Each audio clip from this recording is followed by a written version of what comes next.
Mein Name ist Frank Müller, ich bin 50 Jahre alt, seit über 40 Jahren Bayer 04-Fan. Gebürtig aus Leverkusen, leidenschaftlicher Rennradfahrer seit knapp über 20 Jahren, weil ich die Leidenschaft Radsport mit Fußball verknüpfe. Der Moment, wo ich dann Fahrrad fahre, ist alles entspannt.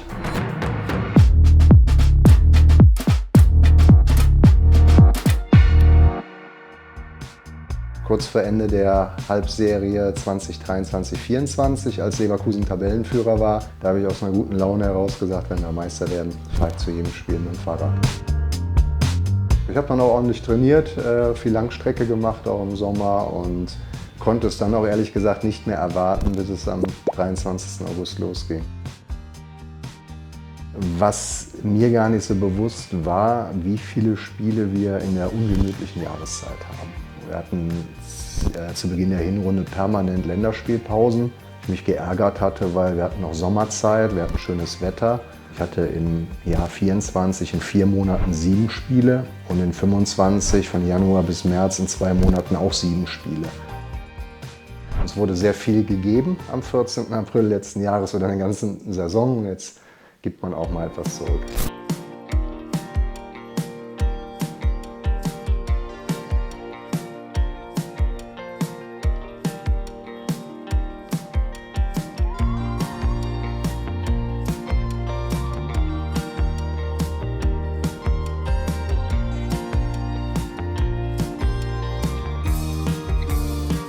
Einen wunderschönen guten Morgen. Ja, fast dasselbe Spiel wie immer, aber heute ist vieles anders. Kurzes Trikot, Sonnencreme drauf und 2 Mitfahrer. Den Bernd kennt ihr von München. Moin. Und den Markus kennt ihr von der Dortmund-Tour. Wir sind damals noch im Schnee gefahren. 450 Kilometer liegen vor uns. Markus kürzt ein bisschen ab und der Bernd begleitet mich bis zum Schluss.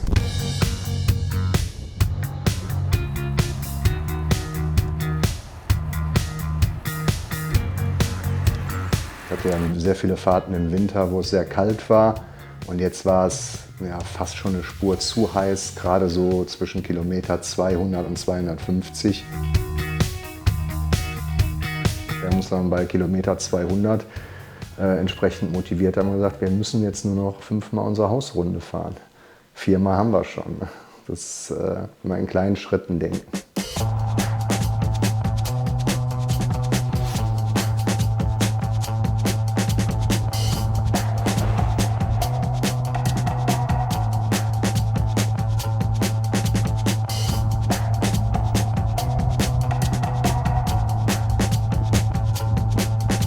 Thermometer ging so Richtung 30 Grad und die Strecke war dann auch zu der Zeit relativ wellig. Also da haben wir schon sehr viel trinken müssen.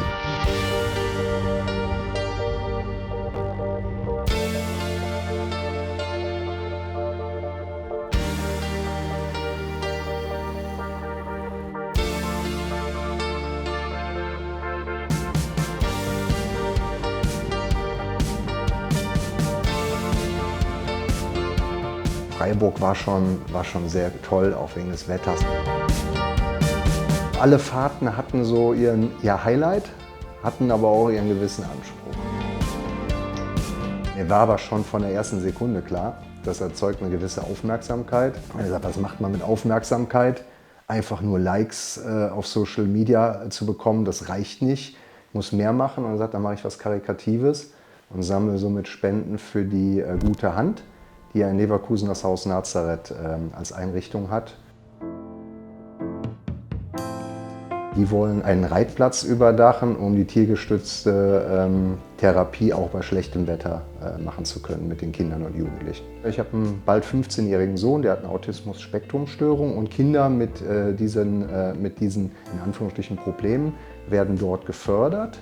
Und ich wollte auch etwas machen mit dem lokalen Bezug. Und das ist in meinem Heimatstadtteil Schlebusch. Also da hat sich die Gute Hand ideal für angeboten, und es ist eine sehr schöne Zusammenarbeit auch. Wir sind ständig in Austausch. Also das Projekt werde ich jetzt nicht mit dem Mainz-Spiel schließen. Ich möchte dann noch ein bisschen Rückblick machen. Dann möchte ich das Spenden auch nochmal in den Vordergrund stellen. Ja, und dann gucken wir mal im nächsten Jahr, wie die DFL die Spiele terminiert. Und ich könnte mir schon vorstellen, dass man mal bei schönem Wetter wenn man so ein Schönwetterradler wird und sagt, wir fahren jetzt mal nochmal nach Stuttgart oder nach Bremen oder Dortmund oder sowas.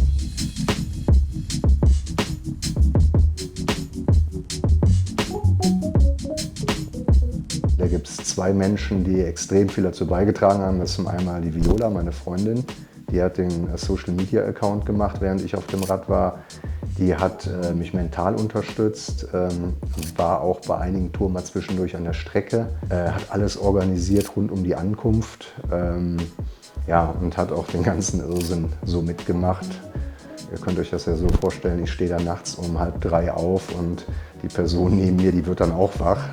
Das, ja, ihr habe ich ganz groß zu danken und ohne sie wäre es nicht möglich. Und dann danke ich natürlich allen, die mich unterstützt haben, denn das gibt schon sehr viel Motivation, wenn man nach den ersten Touren hört, ja super, fahr weiter und alles Gute, und das motiviert schon, das weiterzumachen.